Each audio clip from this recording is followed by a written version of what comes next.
Kiraniro kimwe kia Donald Trump kuri andu a Amerika hindi ya kampeni ciake ni eranĩire ati thikũ igana rĩmwe cia ũruti wake wa wĩra ni akahũndũra makiria ma andũ milioni 6 arĩa maikaraga bũrũri-inĩ wa Amerika matarĩ na rũtha nĩguo gũcokia riri wa bũrũri ũcio. Rĩu kiranĩro gĩkĩ Trump oigĩte ati nĩkĩo ekwambĩrĩria kũhingia akĩambĩrĩria mũtaratara wa gũcokia andũ makiria ma milioni 3 mabũrũri-inĩ mao na kwahoteka a Kenya mahota gũkorwo gĩkundi-inĩ gĩkĩ. What we are going to do is get the people that are criminal and have criminal records, gang members, drug dealers.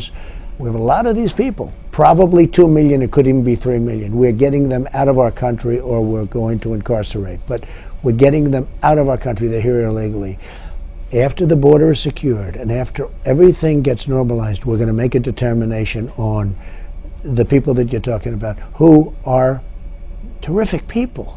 Trump oigĩte mũbango ũcio ũkambĩrĩria kũrutithio wĩra kĩambĩrĩria kĩa mwaka ũkĩte. Kũringana na riboti ĩrĩa yarekereirio mwaka-inĩ wa 2014 kũrĩ na Akenya 121,300 arĩa maikaraga bũrũri-inĩ wa Amerika hamwe na acio 30,000 maikaraga kuo mũgarũ wa watho. Gũkĩrĩ o ũguo, riboti ĩno nĩ ĩtarĩirie atĩ Akenya acio nĩ makoretwo marĩ na umithio mũnene kũrĩ Kenya, kuona atĩ nĩ matũmaga ciringi bilioni 163 gũkũ bũrũri-inĩ o mwaka. Amwe a aikari a Amerika makoretwo magĩteta atĩ wagi wa mawĩra nĩguo ũcũngĩrĩire a Kenya gũthamĩra bũrũri-inĩ wa Amerika na kwandĩkwo wĩra na mĩcara ya igoto ũndũ ũrĩa ũgunaga andĩkani bũrũri-inĩ wa Amerika. Trump ningĩ nĩ oigĩte atĩ nĩ agekĩra mawatho ma kũrigĩrĩria andũ othe a ndini ya Gĩithĩramu kũingĩra bũrũri-inĩ wa Amerika, akiuga nĩo macũngĩrĩire kũhotoma kwa ũgitĩri bũrũri-inĩ ũcio. Inooro TV, niĩ njĩtagwo Joseph Kang'ethe.